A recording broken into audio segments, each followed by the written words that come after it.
Perintah Kaisar Naga. Audiobook, novel silat, episode 684. Aku berencana untuk menjelajahi surga ke-9, memeras beberapa sumber daya, dan merampok di beberapa tempat. Tidakkah kau merasa bersalah mengatakan hal-hal seperti itu? Raja Iblis Awan Merah berkata tanpa berkata-kata lagi. Tentu saja tidak, aku hanya memerangi kejahatan. Dev selesai berbicara, dan sosoknya perlahan menghilang. Dev menyembunyikan auranya, terbang rendah menembus pegunungan dan hutan belantara 9 surga yang sunyi.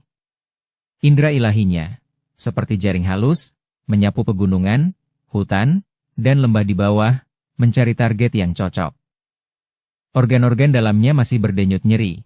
Luka-luka akibat pertarungannya dengan pemakan jiwa masih jauh dari sembuh, dan mengaktifkan kekuatan spiritualnya secara paksa membuat meridiannya terasa seperti dihanguskan api. Namun, ia harus segera mendapatkan sumber daya, tidak hanya untuk dirinya sendiri tetapi juga untuk semua orang di menara. Setelah terbang sekitar setengah hari, fluktuasi energi dan teriakan samar yang berasal dari lembah di depannya menarik perhatiannya. Ia menyembunyikan seluruh auranya, mendekat tanpa suara seperti daun yang berguguran. Di lembah, ia melihat 3 kultivator berjubah hitam, memancarkan aura iblis yang dingin, mengepung seorang kultivator wanita bergaun ungu muda. Ketiga kultivator iblis itu berada di puncak alam dewa surgawi. Serangan mereka sangat kejam dan kerja sama tim mereka sempurna. Kilatan cahaya iblis berubah menjadi rantai dan cakar hantu, menyerang kultivator wanita itu tanpa henti. Kultivator wanita itu juga merupakan lawan yang tangguh, di puncak alam dewa surgawi. Ia menghunus pedang panjang sebening air musim gugur, bilahnya berkilau dingin. Saat ia menghunusnya, pedang itu berubah menjadi lapisan-lapisan pelindung cahaya, nyaris tak mampu menahan serangan gabungan ketiganya. Kemunculan menara penekan iblis. Namun, wanita itu jelas berada di ambang batasnya, darah menetes dari sudut mulutnya, pakaiannya robek di beberapa tempat, memperlihatkan kulitnya yang berlumuran darah, dan langkahnya agak goyah. Berhenti melawan, serahkan pil 9 putaran, yang kau peroleh di gua kultivator kuno dengan patuh, dan kami, saudara-saudara, mungkin akan menghadiahimu kematian yang cepat. Pemimpinnya, seorang kultivator iblis berwajah penuh luka, mencibir, matanya dipenuhi kecabulan dan keserakahan. Jangan bermimpi, bahkan jika aku mati, aku tidak akan pernah membiarkanmu berhasil. Kultivator wanita itu menggertakkan giginya, serangan pedangnya semakin cepat, tetapi celah muncul lebih sering. Dev, yang tersembunyi di balik bayangan, sedikit mengernyit. Awalnya ia tak ingin ikut campur, tetapi melihat ketiga kultivator iblis mengeroyok dengan metode terkutuk mereka, dan mengetahui bahwa pil 9 putaran yang mereka sebutkan memang ramuan langka untuk penyembuhan dan peningkatan kultivasi, bermanfaat bagi situasinya saat ini. Baiklah, karena aku telah menemukan kalian, inilah takdir kalian. Dev berbicara dalam hati. Meskipun bukan orang yang mudah ditipu, ia punya prinsipnya sendiri. Tepat saat kultivator iblis berwajah penuh luka itu memanfaatkan celah, cakar iblisnya langsung mengarah ke punggung kultivator perempuan itu, hendak berhasil. Wus, aura pedang yang halus namun sangat tajam, entah dari mana, menyerang lebih dulu, langsung menembus dahi kultivator iblis berwajah penuh luka itu. Senyum sinis kultivator iblis berwajah penuh luka itu langsung membeku. Matanya dipenuhi rasa tak percaya dan teror. Tubuhnya bergoyang, lalu ia ambruk, tak bernyawa. Kakak, 2 kultivator iblis lainnya terkejut, serangan mereka terhenti. Kultivator wanita itu juga tercengang. Keterkejutan karena lolos dari kematian membuatnya terdiam sesaat. Sosok Dev muncul di arena seperti hantu. Wajahnya agak pucat, aura pedang yang presisi, yang tampak mudah, justru memperparah luka dalamnya. Tanpa sepatah kata pun, ia mengarahkan jari-jarinya seperti pedang, menyalurkan kekuatan 5 elemen, lemah namun memiliki kekuatan fundamental yang luar biasa. Perlambatan waktu. Sebuah medan gaya tak terlihat menyelimuti 2 kultivator iblis lainnya, seketika memperlambat gerakan mereka. Mati, Dev berteriak pelan. Pedang pembunuh naganya, bahkan tanpa ditarik, hanya melepaskan aura pedang yang kental, mengiris leher mereka semudah memotong tahu. Dua kepala melayang ke udara, wajah mereka masih menunjukkan ekspresi ngeri dan bingung. Puff, setelah menggunakan kekuatannya secara paksa untuk membunuh 3 orang, Dev tak mampu lagi menahan aliran darah dan ki yang melonjak. Ia memuntahkan seteguk darah, terhuyung-huyung, dan hanya berhasil menyeimbangkan diri dengan menggunakan pedangnya sebagai penyangga. Wajahnya semakin pucat, dan napasnya menjadi tak teratur, jelas menunjukkan bahwa lukanya semakin parah. Ia menarik napas dalam-dalam, nyaris tak mampu menenangkan diri, dan menatap kultivator wanita yang masih terguncang, hendak berbicara. Kultivator wanita itu segera memeriksa dirinya sendiri, dan karena tidak menemukan luka serius, ia bahkan tidak melirik Dev. Ia langsung menggeledah tas penyimpanan ketiga kultivator iblis itu, lalu berubah menjadi seberkas cahaya ungu, berniat pergi. Hah? Dev tercengang, meskipun ia tidak mengharapkan imbalan apapun, tindakan kultivator wanita ini jelas-jelas berhati dingin. Lagi pula, ialah yang membunuh mereka. Tas penyimpanan itu seharusnya miliknya. Dia justru memperparah lukanya dengan menyelamatkannya. Dan wanita itu bahkan tidak mengucapkan sepatah kata pun terima kasih. Seolah-olah apa yang baru saja terjadi tidak ada hubungannya dengan dirinya. Kemarahan yang tak terdefinisikan muncul dalam dirinya. Dev menarik napas dalam-dalam dan berteriak dengan suara berat, "Berhenti!" Suaranya tidak keras, tetapi mengandung wibawa yang tak terbantahkan, dan serak karena luka-lukanya. Sosok kultivator wanita itu berhenti sejenak di udara, lalu perlahan berbalik. Wajahnya cantik, tetapi sekarang dingin. Matanya yang indah tidak menunjukkan rasa terima kasih, melainkan sedikit kewaspadaan dan ketidaksabaran. "Ada apa, rekan Taois?" Suaranya dingin dan jauh. Dev menahan rasa tidak senangnya dan mencoba tetap tenang. Berkata, "Nona, meskipun tadi saya sukarela, pada akhirnya karena Andalah luka-luka saya bertambah parah. Bukankah agak tidak pantas bagi Anda untuk pergi seperti ini?" Mendengar ini, bibir kultivator perempuan itu melengkung membentuk senyum mengejek. Ia mengamati Dev dari atas ke bawah, tatapannya menyapu wajah pucat dan pakaiannya yang berlumuran darah. "Apa? Tidak pantas?" kata kultivator wanita itu dingin. "Dilihat dari penampilanmu, kau pasti terluka parah. Kau sendiri sudah dalam kesulitan, tapi kau masih saja berusaha bersikap seperti orang yang membela orang lain? Sungguh menggelikan, lawak kau, Dek." Di surga ke-9 ini, hukum rimba berlaku. Aku dikepung dan diserang hari ini karena kurangnya kekuatan dan nasib burukku, malapetaka ini adalah takdirku. Kemunculanmu yang tiba-tiba dan kematian mereka adalah pilihanmu sendiri. Apa hubungannya denganku? Apa kau berharap aku berterima kasih dan menawarkan tubuhku sebagai balasannya? Kau memang punya sedikit keahlian dalam bertarung, tapi sayangnya, otakmu tidak terlalu tajam. Ketiga orang itu hanyalah murid luar dari Sekte Iblis Hitam. Membunuh mereka hanya akan segera membawa masalah bagimu. Kusarankan kau untuk segera berpikir dan memikirkan cara melarikan diri. Jangan terlibat denganku di sini dan buang-buang waktumu. Ucapannya sangat cepat dan kata-katanya kasar, menganggap bantuan Dev sebagai campur tangan, bahkan beban dan gangguan. Mendengarkan ejekan cepatnya, kemarahan Dev perlahan tergantikan oleh rasa absurd yang dingin. Orang yang telah diselamatkannya begitu egois, berhati dingin, dan tidak bermoral. "Tapi aku menyelamatkanmu, kan?" kata Dev. "Aku tidak memaksamu untuk menyelamatkanku," kata kultivator wanita itu. "Bangsat, sialan, kau punya cacat psikologis, kenapa kau tidak bilang dari tadi?" Melihat sikap kultivator wanita yang acuh tak acuh, bahkan meremehkan, Dev tiba-tiba merasa kehilangan minat, bahkan kehilangan keinginan untuk berdebat. "Apa? Cacat psikologis?" Kultivator wanita itu terkejut, tetapi segera pulih. "Kaulah yang..." Wus! Sebelum kultivator wanita itu selesai berbicara, pedang pembunuh naga Dev telah terayun. Sekilas cahaya pedang, dan kepala kultivator wanita itu melayang tinggi ke udara. Dengan lambaian tangannya, tas penyimpanannya pun berada dalam genggamannya. "Bocah, kau cukup kejam. Tapi apa maksudmu dengan mengatakan gadis itu memiliki cacat fisik? Aku tidak melihat ada cacat padanya." Raja Iblis Awan Merah bertanya dengan rasa ingin tahu. Dev hanya tersenyum tipis, tanpa memberikan penjelasan. Mereka yang mengerti akan mengerti. Mereka yang tidak mengerti, penjelasan tidak ada gunanya. Dev menggeledah tas penyimpanan keempat orang itu, tetapi tidak langsung pergi. Sebaliknya, ia menemukan sebuah gua terpencil dan memasang formasi persembunyian sederhana.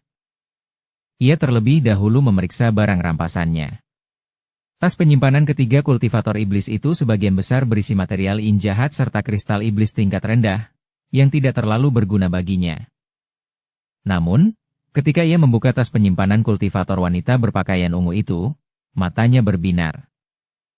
Selain berbagai batu roh dan pil berkualitas tinggi, terdapat sebuah botol giok halus berisi pil seukuran buah lengkeng, memancarkan aura 9 warna, pil 9 putaran yang telah menyebabkan kelompok itu untuk bertarung.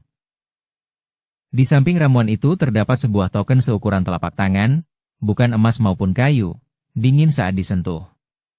Bagian depannya bertuliskan karakter misterius, sementara bagian belakangnya menampilkan puncak gunung yang berkabut, dengan dua karakter yang lebih kecil di bawahnya, iblis jahat.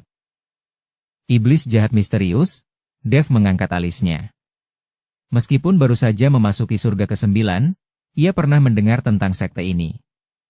Sekte ini adalah sekte iblis kelas 2 yang dikenal karena praktik kultivasi seksual dan manipulasi hantu, beroperasi dengan cara yang berbahaya dan reputasi yang sangat buruk. Burung yang sejenis berkumpul bersama. Dev mencibir.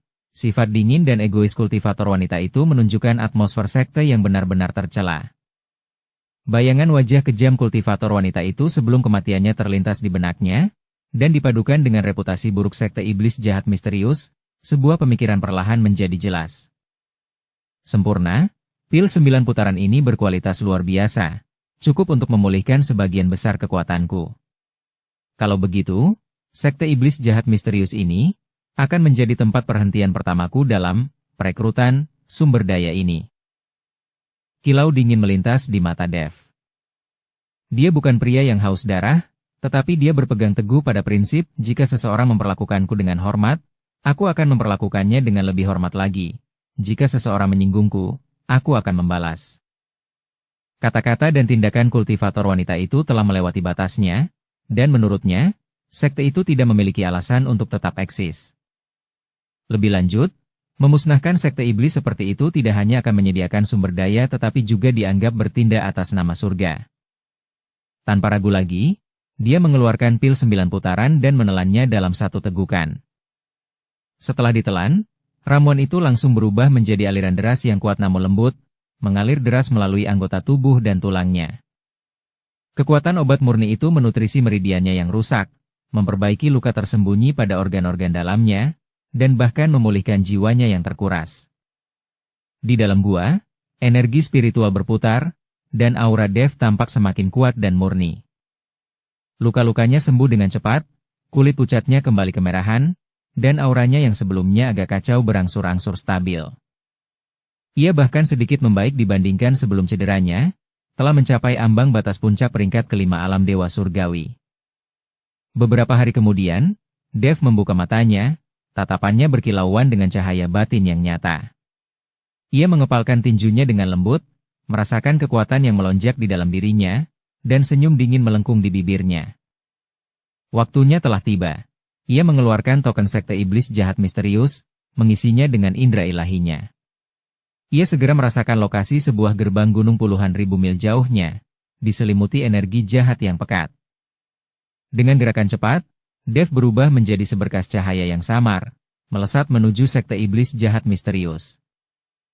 Sekte iblis jahat misterius terletak di sebuah lembah tempat urat-urat jahat bertemu. Sekte itu senantiasa diselimuti awan jahat berwarna abu-abu kehitaman, udara dipenuhi bau busuk samar dan aura dingin. Semua murid yang berpatroli memiliki tatapan mata yang menyeramkan, tubuh mereka diselimuti aura samar seperti hantu. Dev bergerak tanpa hambatan, dengan mudah melewati barisan keamanan perimeter luar, tepat tiba di atas area inti sekte. Ia berdiri di udara, menatap kompleks hantu di bawahnya, dan tanpa sepatah kata pun, melepaskan tekanan yang kuat. Hus, blaar. Seperti gunung tak terlihat yang runtuh, seluruh sekte iblis jahat misterius langsung jatuh ke dalam kekacauan. Murid-murid dengan tingkat kultivasi yang lebih rendah jatuh ke tanah, ubin-ubin berjatuhan dari bangunan. Siapa yang berani menyinggung sekte iblis jahat misteriusku? Beberapa aura kuat melonjak dari kedalaman sekte, milik ketua sekte dan beberapa tetua, semuanya berada di tahap awal alam dewa abadi surgawi. Pria parubaya terkemuka, berwajah pucat dan dengan tatapan sinis, tak lain adalah ketua sekte, leluhur iblis misterius. Ketika mereka hanya melihat satu orang di udara, yang tampaknya hanya berada di peringkat kelima alam dewa surgawi, mereka pertama-tama menghela napas lega, kemudian gelombang amarah muncul dalam diri mereka karena merasa diremehkan. Bocah tengil, siapa kau? Beraninya kau membuat masalah di sekte iblis jahat misteriusku. Leluhur iblis misterius meraung, sekaligus memberi isyarat kepada para tetua untuk bubar dan membentuk pengepungan. Tatapan Dev tetap tenang, seolah-olah sedang melihat sekelompok semut. Ia tidak repot-repot berkata-kata lagi, hanya mengambil token yang diperolehnya dari kultivator perempuan dan melemparkannya. Token itu mendarat dengan bunyi dentang di kaki leluhur iblis misterius. Leluhur iblis misterius menunduk, ekspresinya sedikit berubah. Ini, token si kecil. Apa yang kau lakukan padanya? Si kecil adalah nama kultivator wanita itu, seorang murid inti yang sangat dihormati di sekte tersebut. Membunuhnya. Nada bicara Dev acuh tak acuh, seolah sedang membicarakan masalah sepele. Apa? Beraninya kau membunuh murid kesayanganku? Seorang wanita tua yang berdiri di belakang leluhur iblis misterius memekik. Dia adalah guru si kecil, guru sekte, bunuh dia. Balaskan dendam si kecil. Mengapa kau membunuh murid sekte kami? Tanya leluhur iblis misterius. Muridmu itu sangat kasar. Aku menyelamatkannya, dan dia mengejekku dengan sangat sarkastis dan kejam. Jadi aku membunuhnya, kata Dev dengan tenang. Seolah-olah membunuh kultivator wanita itu sama tidak pentingnya dengan membunuh seekor semut. Mata leluhur iblis misterius berkilat penuh niat membunuh. Baiklah. Kau hanyalah dewa surgawi tingkat 5, kau membunuh muridku dan berani memprovokasiku. Hari ini aku akan mengekstrak jiwamu dan memurnikan rohmu, memastikan kau tidak akan pernah bereinkarnasi. Bentuklah formasi. Seketika, para tetua mengambil posisi, energi mereka melonjak dan mengembun menjadi formasi wajah hantu raksasa yang melahap Dev. Leluhur iblis misterius sendiri mengambil tindakan, menghunus tongkat tulang yang dipenuhi jiwa-jiwa pendendam yang tak terhitung jumlahnya, yang berubah menjadi seberkas cahaya hijau jahat yang mengerikan, diarahkan langsung ke wajah Dev. Menghadapi serangan yang cukup kuat untuk membunuh bahkan seorang dewa abadi surgawi tingkat menengah, Dev hanya mengangkat pedang pembunuh naga di tangannya. Seekor lalat dan capung mencoba mengguncang pohon. Ia mengucapkan kata-kata ini dengan lembut, dan kekuatan asal 5 elemen di dalam dirinya, yang sebagian besar telah pulih, meledak dan menyatu ke dalam pedang. Bersamaan dengan itu, riak hukum waktu menyebar. Tebas. Aura pedang 5 warna yang sederhana namun kuat, yang tampaknya mengandung kekuatan untuk membelah langit dan bumi, dengan mudah merobek formasi wajah hantu raksasa itu seolah-olah mengiris kain. Aura pedang itu melanjutkan momentumnya, menyapu melewati wanita tua yang berteriak. Ekspresi ganas wanita tua itu langsung membeku, dan ia serta senjata ajaibnya terbelah menjadi 2 tanpa suara. Apa? Leluhur iblis misterius dan para tetua lainnya ketakutan. Mereka tidak menyangka kekuatan Dev begitu mengerikan. Cepat, aktifkan formasi pelindung sekte, teriak tetua iblis misterius ketakutan. Namun, sudah terlambat. Sosok Dev bergerak seperti hantu. Kecepatannya, yang diperkuat oleh percepatan waktu, jauh melampaui indera kedewaan mereka. Dengan setiap kilatan cahaya pedang, seorang tetua tewas. Tidak, senior, ampuni kami. Si jalang si kecil itu yang menyinggungmu, itu tidak ada hubungannya dengan kami. Seorang tetua memohon dengan putus asa. Mata Dev dingin dan tak tergoyahkan. Cahaya pedang menyapu, dan permohonan itu tiba-tiba berhenti. Dalam sekejap mata, hanya tetua iblis misterius yang tersisa. Dia gemetar, menatap Dev, yang seperti dewa kematian, hatinya dipenuhi penyesalan dan ketakutan yang tak berujung. Ia tak pernah menyangka sektenya, dengan sejarah 1000-an tahun, akan mengalami kehancuran seperti itu hanya karena kata-kata tak berperasaan dari seorang murid binal. Kenapa? Kenapa? Tanyanya serak, masih tak percaya. Dev menatapnya dan berkata dengan tenang, membesarkan anak tanpa mengajarinya adalah kesalahan ayahnya. Mengajar tanpa aturan ketat adalah kemalasan guru.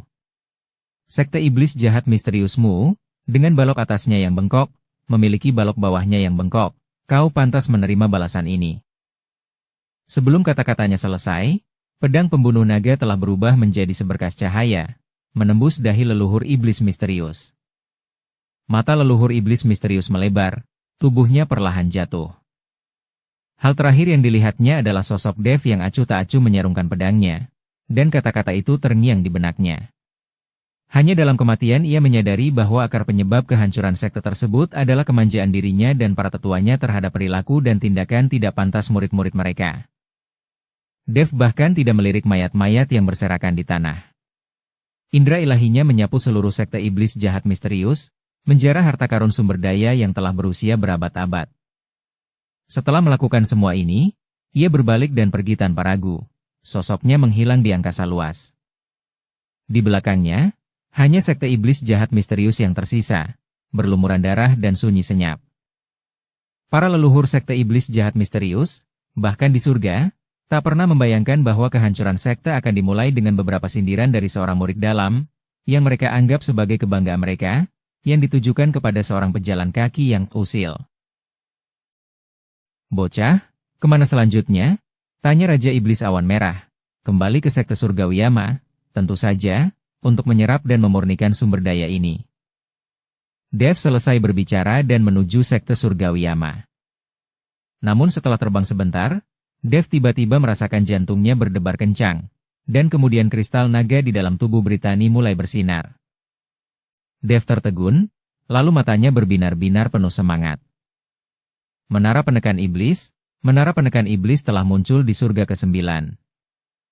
Dengan itu, Dev mengikuti aura yang terpancar dari kristal naga dan langsung menuju menara penekan iblis. Bersambung ke episode 685. Dukung kami dengan subscribe, follow, like, komen dan share. Terima kasih.